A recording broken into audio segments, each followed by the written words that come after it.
This episode of It's Your Call is one of a series dedicated to facing the mortgage crisis in Southern California, brought to you with the support of the Corporation for Public Broadcasting. Good evening, I'm your host, Roger Bowman.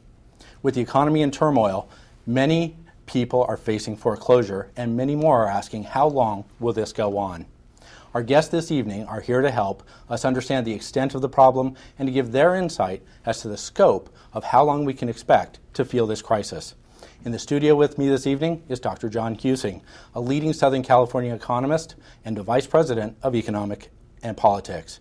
And also in the studio is Robert Hooker, the Executive Director of the Inland Empire Economic Recovery Corporation. I invite you to call with your questions of our guests. The toll-free number is 866-367-4827. Thank you for joining us this evening, gentlemen. Let me open with a question. How did we get in this situation? Let me take a shot at that, Bob, if you Go don't ahead. mind. Essentially what happened, and just a quick little bit of history, from 1997 through to 2003, prices in the Inland Empire on housing were going up at a compound annual rate of 12.9% a year. That was not happening because of speculators, and it wasn't happening because of crazy mortgage financing tools. It was happening because California had not built enough housing, and so prices were going up to say to some buyers, sorry, you can't have one. That if that had continued, we'd be fine. But what happened in 2004 was those kinds of returns suddenly said to speculators, wow, I can make a ton of money if I get houses, hold them, and sell them later. So they dove into the market.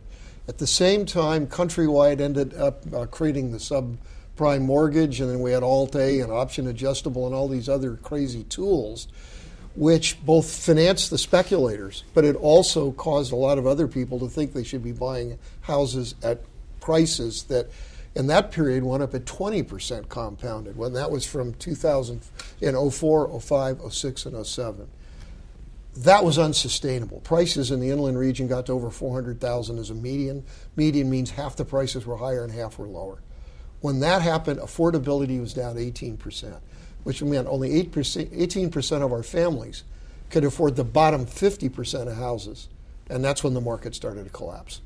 But it really all started with the thing just getting out of control because speculators, together with the crazy financing, got in starting in 04 and then just drove the market crazy. John, I want to ask a few more questions to amplify on that, but I just want to tell our viewers that I got the number wrong. It's 866-367-5827, and our lines are open. Feel free to call anytime. I'm going to ask some questions on that. You mentioned that the natural growth of the housing market was above 12%, and then it started reaching up to 16%, and that's when the speculators got in and drove it to 20%. It was 12.9 and 19.7 were the speed of price increase. Unprecedented, or largely unprecedented. Unprecedented. It never happened before. The 12.9 was natural. That was we just didn't have enough housing. Our Southern California population keeps growing. We keep putting on the Rose Parade. People come here because it's snowing. We show the lawns on the beach, and the world comes to our shores. Whatever the reason, California grows. We need housing for those people. We have so many kinds of restrictions on housing. We do not build enough for the population as it grows. So price has to go up to say to people, no, you can't have one. Go stay with your parents till you're 40, whatever. But what ends up happening is there was a point at which the returns on housing were so high, because of shortage, that the speculators decided to get in. And once that happened, together with the ability to borrow money at stupid rates and crazy financing underwriting standards, then it got completely out of control. Now, let me clarify. By speculators, do you mean the people that just buy foreclosures? They've been to those seminars and they've learned that they can get rich buying foreclosures? This is before foreclosure. Before the foreclosure. This is before. I had a guy call me up from Orange County. He's saying, look, I can't afford to live in Orange County. It's too expensive here. But I've been pulling all the money out of my house and I'm doing fine. I want to get 3 or 4 more houses so I can do that and then sell them when the price goes up. And I remember hanging up and saying, I just talked to a guy who's bankrupt. He's 3 years from knowing it. But people like that jumped into the market. To flip the house. They were flipping the house, exactly what they were doing. Now, you've got that other group in the market now, but that wasn't what was going on back then. These were just people that wanted to buy a brand new house, They'd go out and they'd have their cousin, they'd put everybody's name on the deed so they could acquire all these houses, with the whole idea when the price went up, they'd sell it and make a capital gain out of the change. I remember when, during the 2000 tech bubble, the IPOs that everybody got rich on that was in the inside opened up and the general public could invest in IPOs. Very risky for the average investor to invest in largely an unknown and unascertainable technology company. But there's a message here. You're in line at Stater Brothers. Mm-hmm. The person in front of you and the person behind you are explaining to each other how rich they're getting doing something. Sell it. Whatever it is, because that craziness. That is a good rule of thumb, because we were seeing those shows on cable television, on some of the home and garden channels that were flip this house and how to make money, and that's just saturating our airwaves. So if everybody's doing it, it must be safe. And it turns out it wasn't safe. Exactly. So then how did the banks contribute to this, and how did those crazy loans start? I mean, obviously these executives are fairly smart. They usually have MBAs. They don't just lend to people that can't afford their loans. What made them do it? The world was awash in cash. The whole world needed places to invest cash. And so you had a lot of very smart gals who should have gone into engineering, go into banking, create all these wild formulas about how you can do things to create tools where you could sell something to those people and get their money. And you actually had money chasing deals rather than deals chasing money. And so they came up first with the subprime, and then the option adjustable and the Alt-A. Just as an illustration, what was an Alt-A? An alternative to an A-quality mortgage. What did that mean? It basically meant that the person couldn't prove their income, didn't have the income. They had what they call liar's loans. The underwriting standards just didn't exist. And I laughingly like to say in my speeches, you have this situation where a guy comes in and says, I want to buy a $500,000 house. How much do you make? $150,000 a year. What do you do? I'm the greeter at Walmart. Sign here.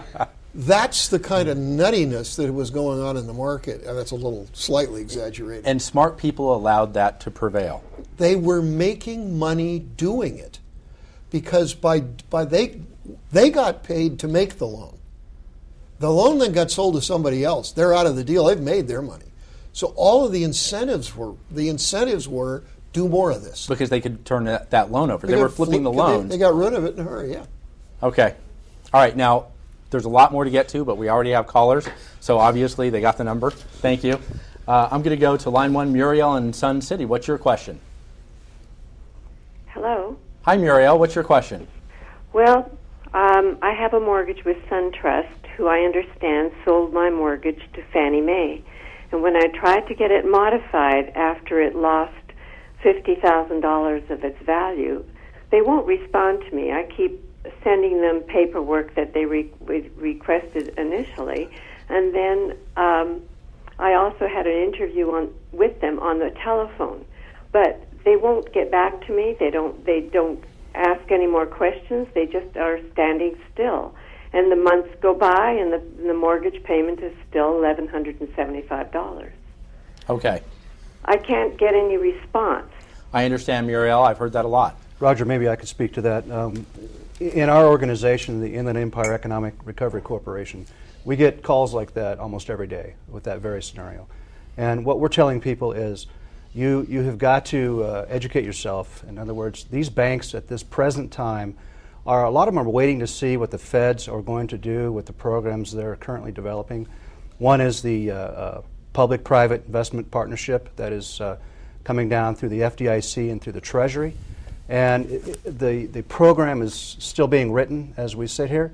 What they want to do is package up a lot of these assets that have been taken from banks that the FDIC has taken over, and sell those to very large investment corporations. So the banks are hesitant right now to address a lot of the people that are in situations such as she is, because they may have another alternative in the coming months that they can have a better vehicle for the bank to come out a little bit ahead versus the modification. Now, one thing we're doing is we have the monthly foreclosure prevention seminars that we host and facilitate.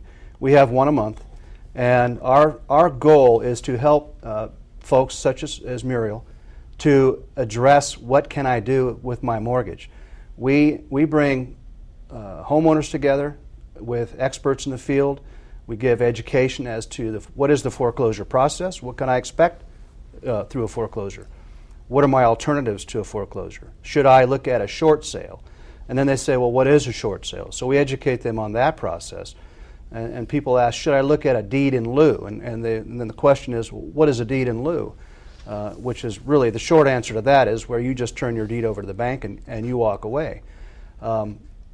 We have these seminars that address all those concerns. We talk about the scams to be aware of, because we hear the ads every day about call here and call there, and we'll fix your loan for you, we'll get you a loan modification.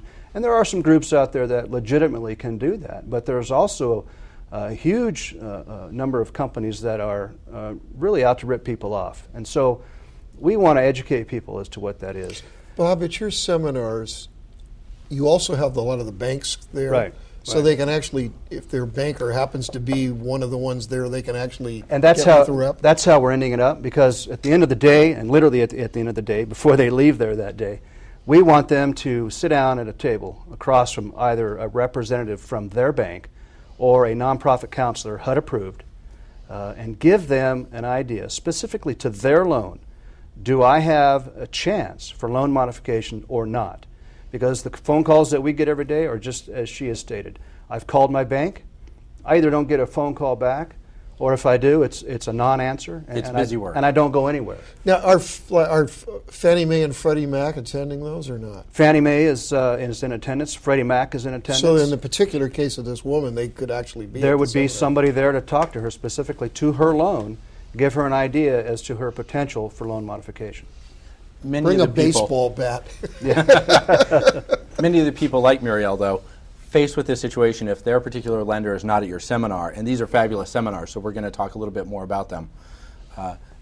Really, there's nothing they can do. There's no leverage they can apply right now. Their bank can stall as much as they want. Is that fair to say? Because they're waiting, as you say, for federal modification legislation to pass? Well, their banks can certainly stall to the extent that they possibly can from a legal standpoint, and we're seeing that a lot of them are doing just that, because they want to see what's lying further down the road in the near future for them, for their benefit right now. Okay, and let's go to Riverside. Rhonda on line 2. It's your call. What's your question? Rhonda, you with us? Hi, Rhonda. Hello? Hi, Rhonda. What's your question? Yes, I am. Ask your question, Rhonda, please. And for our viewers, please turn down my your question television is- once you're on the line. I know the hold times are high tonight. It's a subject everybody wants to talk Yes. about. Rhonda, go ahead. Okay. Well, we have a house that's, I guess it's been a bank repoed home. We are trying to attain. Actually, we don't have it just yet. The appraiser, during the appraisal process, valued it higher than what the bank wants for it.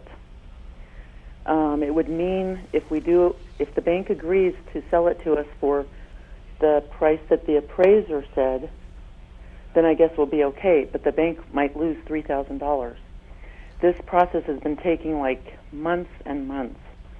And so Okay. I'm wondering, are the bankers waiting to do something? I mean, it just seems so drawn out. And we're paying rent now that's way more than what we could do if we bought our own home. And we're going to try to exist on a one income just in case that scenario happened. So we're trying to live on a just one income as, in case that did happen. Rhonda, thank you. Okay, so her scenario is this is a bank-owned home that's trying to sell it for higher than the appraiser valued it at. Is there anything they can do to have the bank ask the price that the home is appraised for? The best that they could do would be to educate themselves and arm themselves with some good ammunition to present to the bank, such as go on, if they have a realtor friend, or even can go on some of the websites that offer appraisal values. Zillow is one that is kind of a generic source, but nonetheless a source, and gather some information to show similar sized houses on similar sized lots in a similar neighborhood preferably within a half-mile radius, and go out to a mile if need be, and say, well, here's what the houses are selling for at this time. Don't go past 60 days from today, and show the bank that your appraisal is indeed higher than what actual sales are going for, and the bank might listen to what they're saying. And of course, the other option is not to purchase that particular house. Right. Her situation, probably, she's more invested in the house because she's renting. So, and I took it that she might be renting that very house. That's what I was assuming. She wants to buy that house. Right. So she has a lot of other reasons not to move. Right. So the normal market answer is find another home that is for sale at the appraised value, if that's what they want to Actual get. sales. And There's show a the lot bank of houses out there for sale right now. Right. Okay. So let's go to another line. Victorville, Jerry, it's your call. What's your question? Yes, the last boom and bust we had a few years ago, we were able to buy our home because it was being auctioned off, and we went to the auction, bought the home. Looks like we're going through the same thing now. My question to your two guests is this: since the United States Congress Banking Committee authorized Fannie Mae and the rest of them to go ahead and make these loans to people that shouldn't be making the loans to, are these two men aware of the loans that they made, or any of their organizations, mortgage crisis may have made to people who couldn't really afford them and shouldn't have bought them in the first place? Okay. I didn't really hear all that. I didn't really catch the question. Right. His question. Jerry? Yes. Can you give me a one-sentence version of the question? Okay. I don't hear you right now. Are you there? Yes. Go ahead, Jerry. Okay.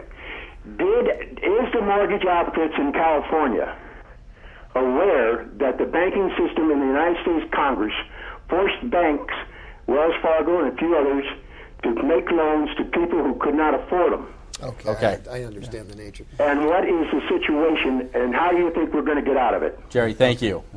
Okay, so his premise. As the premise of the question, and there is some truth in what was said, under the Community Reinvestment Act, the government could put pressure on banks to try and expand the pool of people who could get financed, and it was one of the contributing factors to the mess that we got in.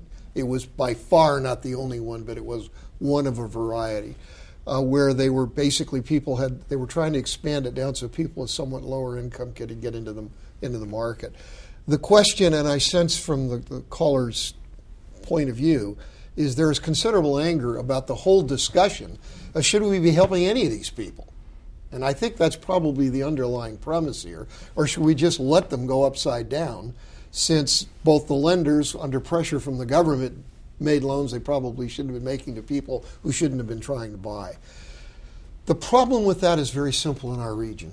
We normally, from 2000 through 2007, middle year, we averaged 90,000 unemployed people in the Inland Empire. And it was almost flat all through that period. Today it's 225,000. So we have 2.5 times the unemployment that we normally have because of this issue. You either leave those people unemployed who did not create this problem.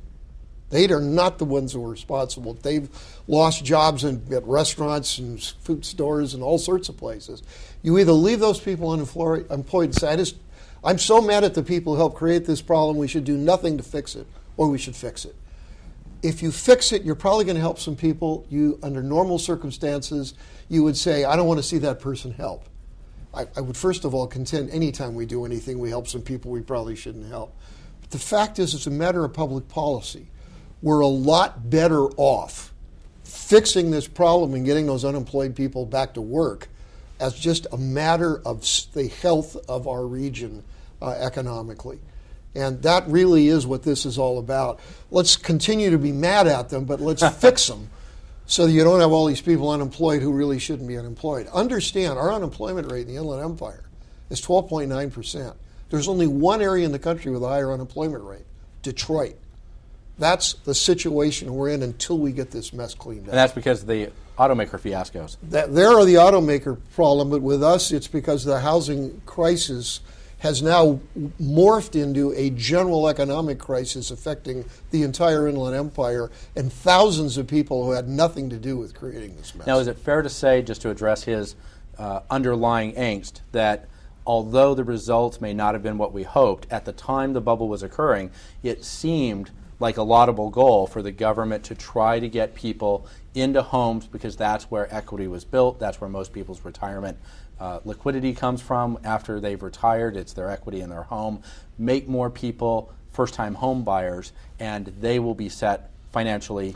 That was the ambition. The problem was with all of the crazy tools that got created, you got a lot of people in buying homes that never should have been in the market to own one at the prices that were going on. And again, a lot of this had to do with speculation and the banks just getting out of control. So it was an element, but the rest of that also was probably more important. And you couple that with the fact that because of those loans that were available to get people in the houses, you go back to the old supply and demand rule of economics, where suddenly more people are buying, or suddenly the prices start to go up, and that's why the prices continue to rise at such a swift and draft incline, disproportionate to the incomes of the people buying them. Okay, now I'm going to take another question. Moreno Valley, Mary, it's your call. What's your question? Yeah. Hi. How are you? Hi, Mary. What's your question? My question is this, like that. Okay, the bank is allowed to bring the paper for my husband. Okay, and my husband has signed everything in the paper, and is bring the papers for the bank, but it's late for 2 days. And the countrywide is called back, and she said, you know what? I can't help with you. I can't help because the papers is late. That's my question. What if the people is not help for everybody for 1 day or 2 days? And she said, I can't help no more. Thank you, Mary. You know, there are some organizations for people like Mary, and Mary is not unique in her what she's saying in her situation by any means. Mary, there are, and to others, there are some sources, and I can list a few here that are regional that they should get in contact with. Let's go ahead and let our viewers know. Any of the resources you name, we're going to broadcast it for our viewers' benefit right now, and then we're going to get it on a special website that we're creating to consolidate information and consolidate places people can go to find these resources. That'll be up within a few days of our broadcast. Okay, so go ahead and list them off. And in the meantime, they could perhaps just look these up in the phone book, too. Fair Housing Council of San Bernardino County is one. An organization called Springboard San Bernardino County is a very good organization. The Inland Fair Housing and Mediation Board was one that I think might address Mary's concern. The Neighborhood Housing Services of the Inland Empire, NPM Inc., which is Neighborhood Works Homeownership Center. And these are just a few of the organizations that are out there. And you should also indicate that there's also a Fair Housing Council of Riverside County and also Springboard Riverside County too. Yeah, both so counties those have this. Both counties have them. Wonderful. Okay. So let's talk a little bit about your seminars and the specifics that people might ask there. They go there, they hear, I imagine, kind of an overview where the entire audience hears the same information. And then if I understand correctly, Bob, people break off and they get to talk one-on-one about their situation with either HUD-approved counselors or representatives of the bank. Right. We're coupling these with HUD, with Fannie and Freddie, as you mentioned earlier. And before the folks leave, they are able to sit down in a private setting with either a representative from their bank or a nonprofit counselor who has been HUD trained. And actually these counselors travel all over the nation and do these seminars. And it's a very small group of these very certified counselors that do this. So they know what they're talking about. How do they find out where those seminars are being held? They can go on our website, which is www.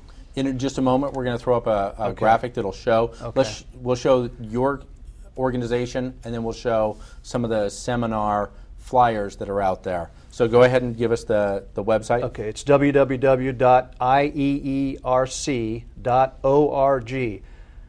However, the easiest way to do it is just pick your phone up and dial 211 because we're part of the 211 system.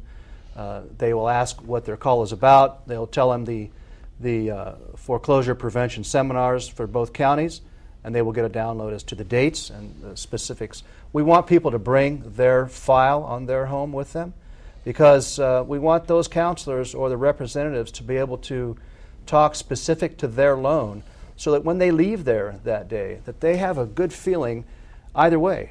Do I qualify, or perhaps will I qualify for a loan modification, or will I not? And that's been one of the biggest things that we have tried to address, is people just want to know. They want to know, what are my chances of a loan modification or not? And if not, then I need to address alternative mechanisms. Okay, so how much do your seminars cost? Our seminars are extremely affordable. In fact, they're free. They're free. You just sign up, first come, first serve. Very limited audience, or do most people that reach out and try to get in we're fact able find to. one? What we do is we go to the different cities within both Riverside and San Bernardino counties and utilize a high school auditorium, for example, and then some of the classrooms for the private setting. So we're able to handle crowds of 500 to 600 people, and we've seen crowds that high in our seminars. Okay, and before they leave that one-on-one session, are they told to buy the $1,000 cassette and DVD upgrade program? No, there's nothing that we're selling. In fact, these seminars are at our cost, and we are being subsidized through various other entities. United Way is a partner of ours. HUD is a partner of ours, as I mentioned.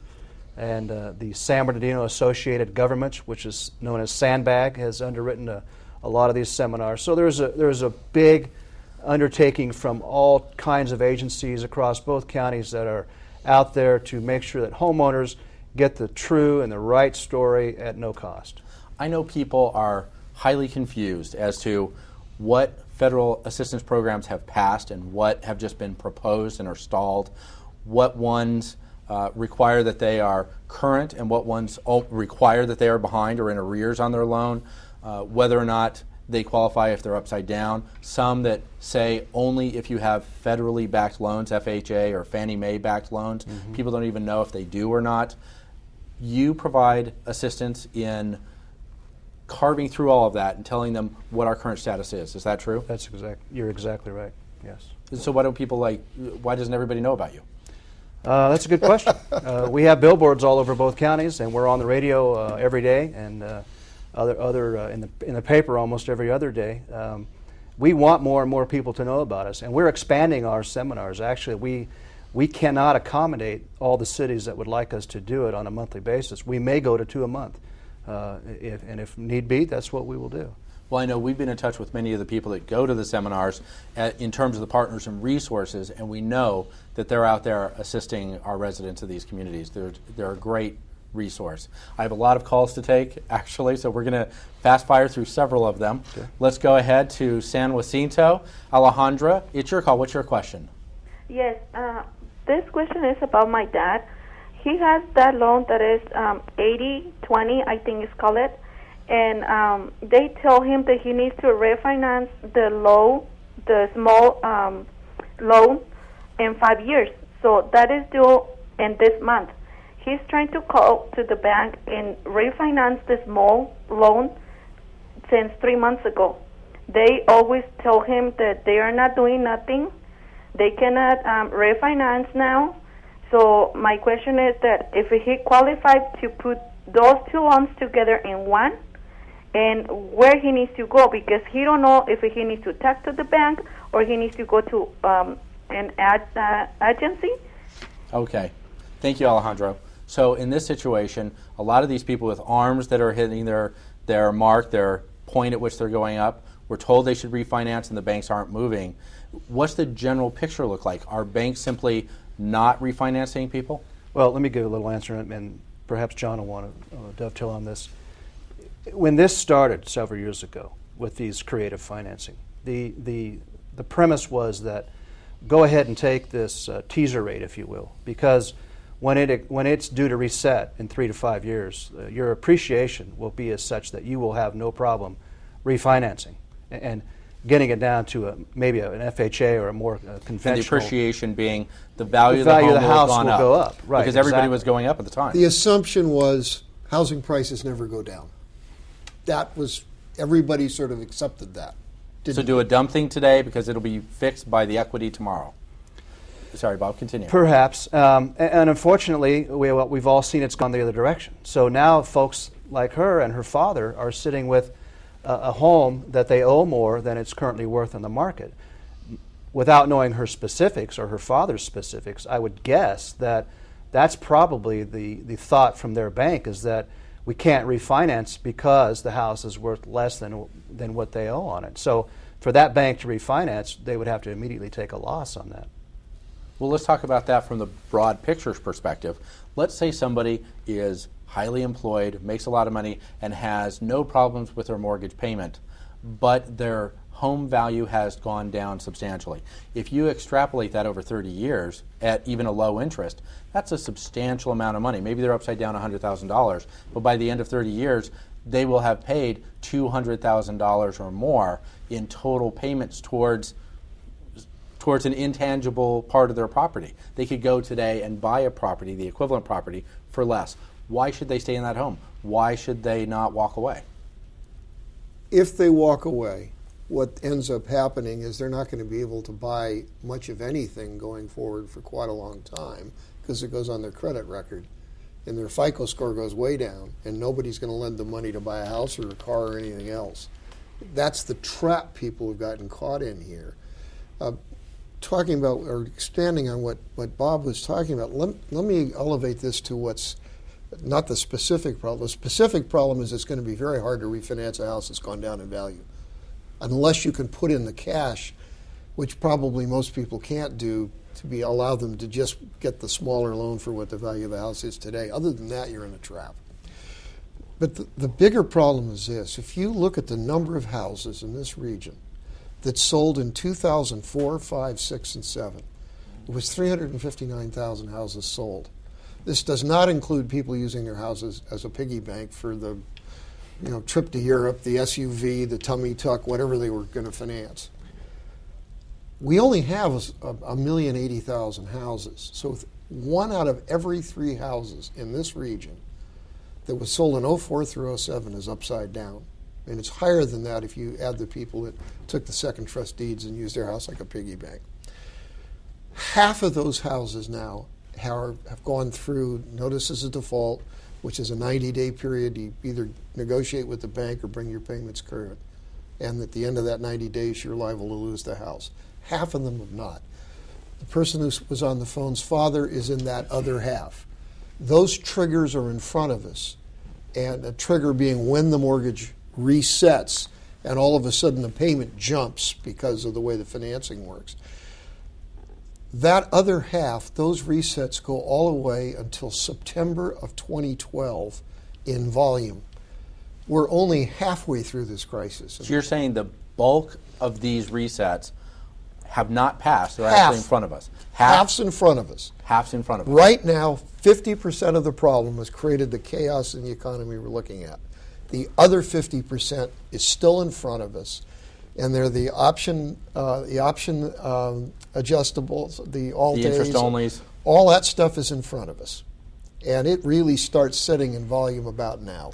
We're barely addressing the 50% that have already hit. Well, that's why we're sitting here. Are we going to be able to proactively go forward and address those before they reset and trigger more foreclosures? Here's our problem, and Bob really did refer to it.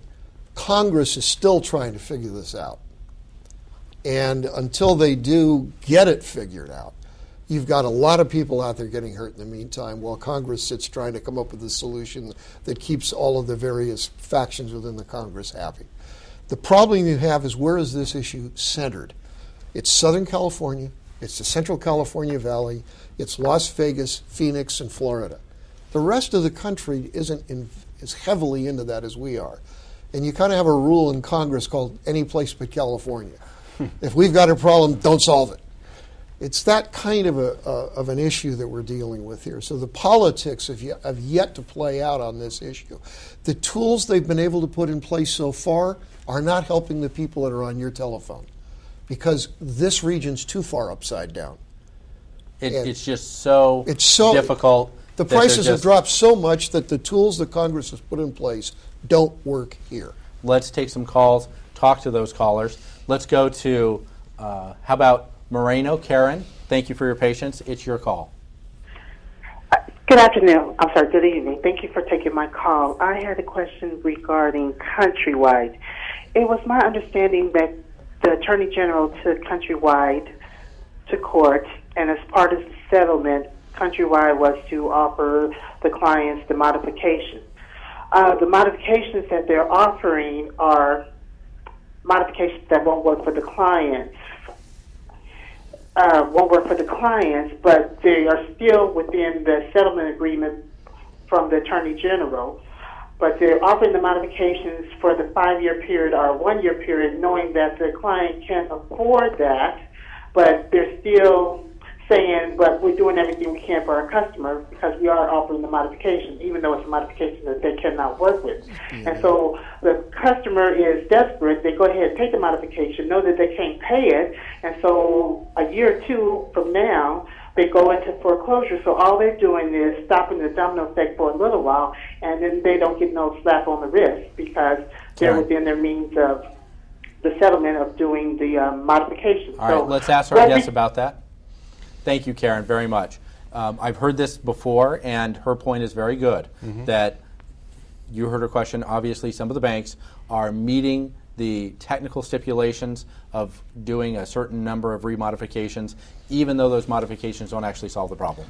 First of all, Countrywide no longer exists. B of A Countrywide was bought by B of A. B of A was sued by a group of attorneys general, including the Attorney General of California. And in the agreement, what they were supposed to do was lower the principal owed by some of these loans, on some of these loans that were upside down, using a program the federal government has called Hope for Homeowners, which really hasn't given much hope to any homeowners so far. They were supposed to effectively bring down the principal. If you stop and think about, there are 3 elements in the loan. There's the principal you owe, there's the interest rate, and there's the length of time. A lot of what they've been doing is lengthening the length of time, lowering the interest rate so the payment goes down, but you still owe this amount, which means you'll never be able to sell a house because you can't put the money into the deal to make it work. It's only when you bring down the principal are you able to, in fact, make people have equity in their house where they're going to retain it. They were supposed to do that. I'm not aware of where that is. Do you know that? Well, it hasn't. That's the idea, but it hasn't been put into practice yet. And part of the problem with that program is the fact that a lot of folks who are not in trouble say, well, wait a minute. If you lower the value of my neighbor's house, $200,000, let's say, you're lowering the value of my house, and I'm still making my payments. Now, I know my house has gone down in value just because of the recession and the lowering of the values we've seen. But don't penalize me and my value any further because of what you're going to do for those neighbors. So it's a problem that by helping one entity, you hurt another. And I think, from what I understand, that has been the biggest stall as to why we haven't seen any of the federal programs actually get started, because no matter what they do, someone is going to get hurt. Okay. Well, we had the caller earlier that was saying, why are we doing this for these people? They did stupid things. They ought to reap the whirlwind of it. As I said, my problem with this is, all right, fine, we're going to leave 225,000 people unemployed unless we fix it. That's right. But that anger has hit Congress. Right. And so that's kind of holding it up. John, I'm going to Corona. Lauren, it's your call. What's your question? Yes, we have an FHA loan. My wife is 61 years old. I'm 65, just went full disability. Our income has changed, and it's going to be chiseled when my disability ends at the end of this year. And our payment on our house, we bought it, built it ourselves. My wife designed it. It's a manufactured home. And she got laid off from that job after 15 years over there. When our income becomes chiseled, she's going to take her Social Security at 62. We're going to have a house payment that's going to be approximately 62% of our net income. And the banks won't talk to us. U.S. Bank in Kentucky won't talk to us because we're not behind right now. But it is going to happen, and we thought we would get it started because everything we've been hearing is, yes, let them know. Well, they won't even talk to us unless we get behind 3 payments. And I talked to FHA because they're going to have this loan to be paid off if they take it back and put it on market. So the government's going to pay for it, but somebody's going to come in and get this house at half of what we owe on it right now, and we built it for our retirement. Lauren, that's what can we do with an FHA loan like this? Yep, your point. So many people don't even know if they need to be behind in arrears or if they should be current, and they're afraid if they're in arrears and if something comes out where they're current, they need to be current to be helped, or vice versa. Help us with that. Well, that's a tough one, and here's why. Because, and I'm going to give you my personal opinion, and we hear this a lot too. I'm not behind. My bank won't talk to me until I am behind. So therefore, a lot of folks say, even though I can continue to make my payment, I'm going to go behind because that's the only way that the bank is telling me they'll have a conversation with me. My personal opinion is that's very dangerous, because if you go behind and now you're suddenly putting a big ding on your credit, and then for whatever reason, and there's a whole host of reasons, that your bank doesn't indeed get back with you or do any kind of a refinance or loan modification, now you've done nothing but hurt yourself. Now in this gentleman's case, he believes that shortly he will be behind, not because he chooses to be, but because that's his economics. And I'm reluctant to give him advice as to exactly what he should do. But again, he needs to be talking to some of the credit counselors. Yeah, he's a perfect candidate for those names that I mentioned, and they have vehicles and mechanisms that they can tell him. But being that 62% of his income has to go towards his payment, that's going to be difficult for him. Now, a very difficult part of this discussion that we had, John, just a second ago, about the fact that the hope for homeowners is stalled because some people don't want the principal reduced for the people in trouble, because then the people not in trouble will see their home value go down even further. The problem there is if the people that don't have their principal reduced then walk away from the home and it goes into foreclosure, it'll be sold at the open market value, which is a reduction in principal. It happens either way. Yeah, it's going to go down either way. Housing is not worth what an awful lot of people paid for their homes. That's just a fact. We're down to a point where housing in the Inland Empire, on average, from the peak in 2005, has gone, or for 2000, excuse me, has gone down 58%. So it's gone down by more than half. And anybody that bought back during those 04 to 07 period, you're sitting looking at houses that are worth substantially less than what you paid. I would pick up on what Bob said a second ago with regards to deliberately putting yourself in jeopardy. There is a bill going through Congress at the moment that is to modify the Hope for Homeowners program, and we don't know what that's going to look like. And until that bill emerges, you're basically looking at a current legal environment and you don't know what the new one's going to be.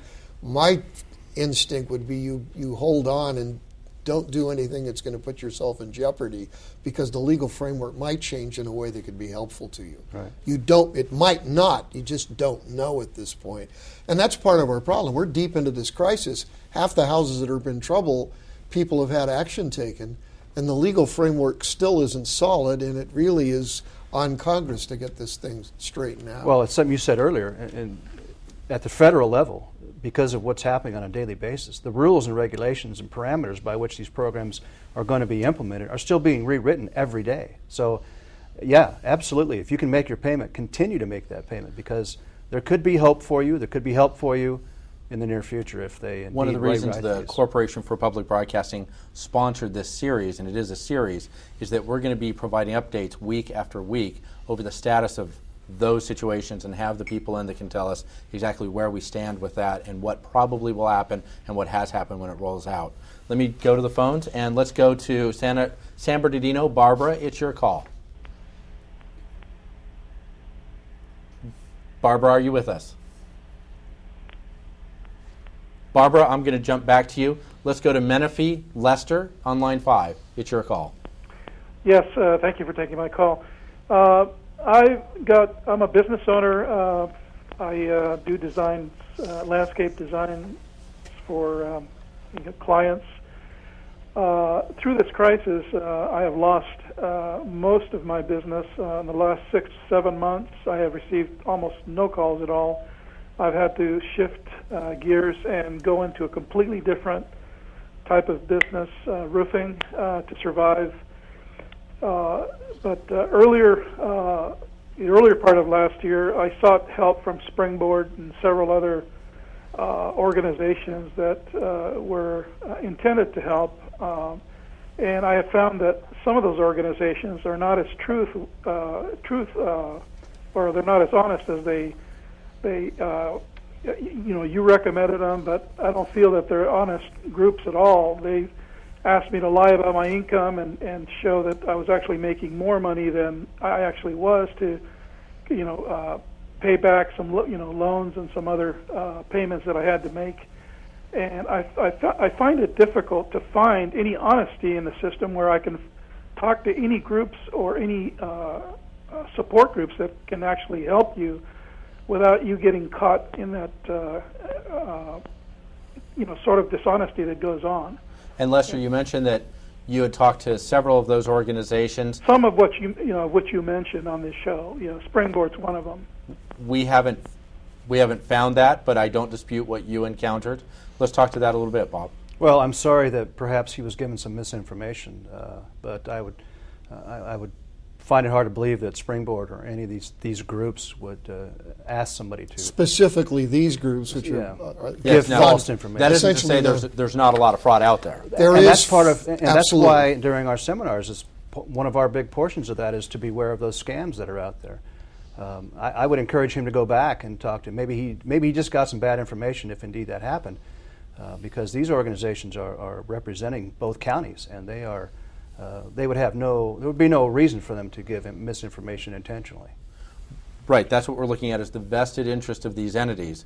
These are nonprofit funded organizations that don't make money on the renegotiation process. They gain nothing from this other than to help the people try to get through this. Right, so obviously there's some people for whom they won't be able to help. I'm sure there's a lot of people who just enthusiastically, through empathy and sympathy, want to help. Right. But because they don't have a vested interest in the outcome, economic upside interest, they're going to be more honest and more candid than those people that want a fee in the front end or to take a commission. That's right. That's exactly right. Okay, let's jump to the phones, Long Beach, and I'm going to call it Yulverin. It's your call. Hello, can you hear me? Yes, Yulverin, you're on the air.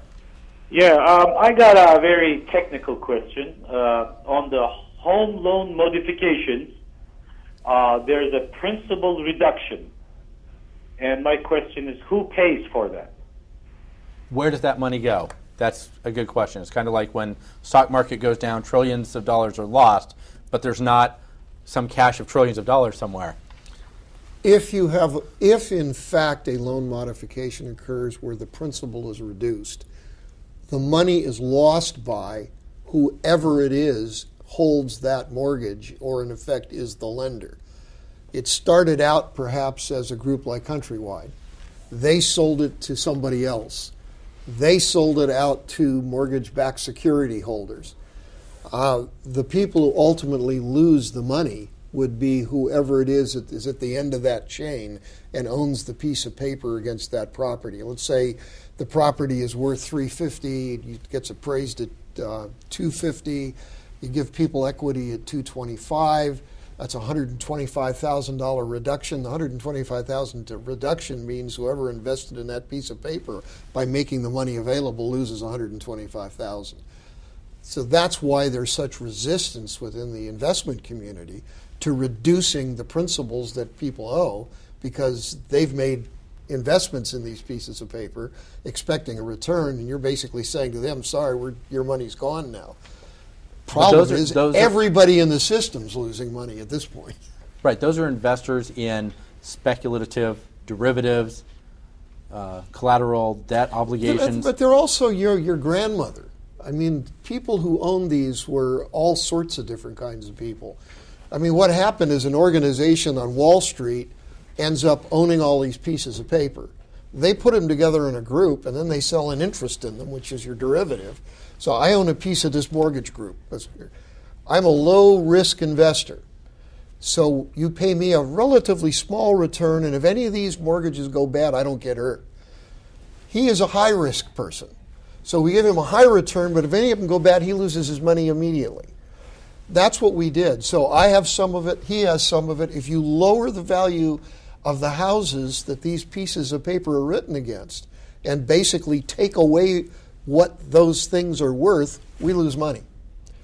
The contract says you can't do that. We are able to say, no, You will do nothing to hurt my interest.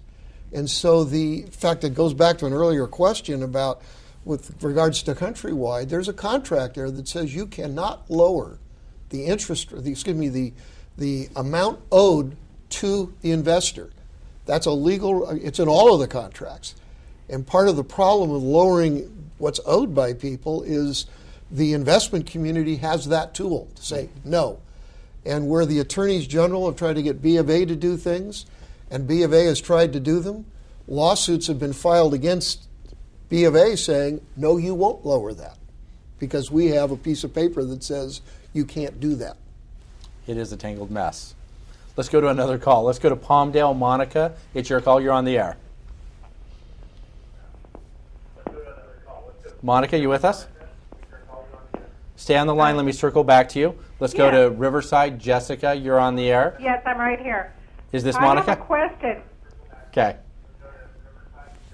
Go ahead. All right. I'm out here in Palmdale, California. We're associated with LA County. And we have massive foreclosures and people that had good jobs making over $100,000 a year walking away from homes. And my question is, why cannot the banks bring the notes on the homes down to what the properties are worth to keep these families in their homes? Instead of putting them out on the street, going into foreclosure, having the home sell for less than what was originally owed on it. Wouldn't it be better to keep the families in their homes and start off with a new mortgage at what the home's value is on today's appraisal market? That's a good question, Monica. John, you addressed that. But that is specifically what the federal government was shooting for with the hope of homeowners, but which the banks and the other entities that hold the paper have made the strategic decision for their own finances that they can do better by allowing the people to lose the home and then sell it as it's called an REO after it's been foreclosed upon. They have made the calculation that that's more in their interest. Now, does your caller agree with that? Your caller vigorously disagrees. I happen, by the way, to agree with your caller. And one of the ways we were going to try and get there was what was called the cram down, where because the financial institutions wouldn't bring it down, give it the power to bankruptcy judges in bankruptcy to lower the value. That went through the House, it got stalled in the Senate, and that power did not exist. It's the one set of tools that, had they existed, probably would have helped California, where we're upside down so far. But the Congress, in its wisdom, voted against that in the Senate. So just a quick recap, kind of a yes or no. You talked about the fact that the investors can block a reduction of principal. That's correct. But the foreclosure process and then selling the home to a new buyer exempts that. The investor cannot obviously prevent that. No, essentially that's the investors exercising their rights. They've taken the home, they now own it, they can sell it, get something out of it. The calculation they're making is they're making more money that way than lowering the principal. That's the calculation that they're operating. It seems unintuitive because there's cost involved in foreclosing and then reselling a home that would be avoided by reducing it to the very amount that they'd probably sell at foreclosure. Bob, you talk to these people. What do they say to you about that? Well, they're saying what you said, and that is the fact that especially for those folks who can still make the payment, and they're wanting a write-down, if you will, to the current market value. I'm going to give you about 30 seconds to answer, Bob. They're just saying that we have a contract with these people, and they've signed a contract to make these payments and buy this house at this level. We've loaned the money on that, and we want to get paid back for that. It financially is in their disinterest to make any adjustment to that. Now, it very possibly may be that is what ends up happening if it goes back through the Senate and passes. But it's still one of those programs that has no definite answer at this time. Okay. So if I could make yes, one very quick comment. Go ahead, John. If you're planning on running for Congress, don't put banker down as your occupational title this year. Thank you, John. Gentlemen, I very much appreciate your being here. There's several callers on the line. I know you've been waiting. I just want to let everybody know this is a series every week. For the next several months, we're going to be talking about mortgage-related issues. We're going to have experts. We're going to have Springboard in. We're going to have everybody here to try to help you through this process. So plan on calling us consistently over several weeks. I'd like to thank our guests, John Husing and Robert Hooker for being here and discussing these issues with us. Thank you very much, gentlemen. And I'd like to remind everybody, we are building a website, and it's called www.socalmortgagecrisis.com. It as yet does not have the amount of content that we want on it, but that's where in just a very few days you're going to find the information that Bob has put out, links to those organizations. Remember your 211 resource. Join us again each of the following weeks, and remember, it's your call.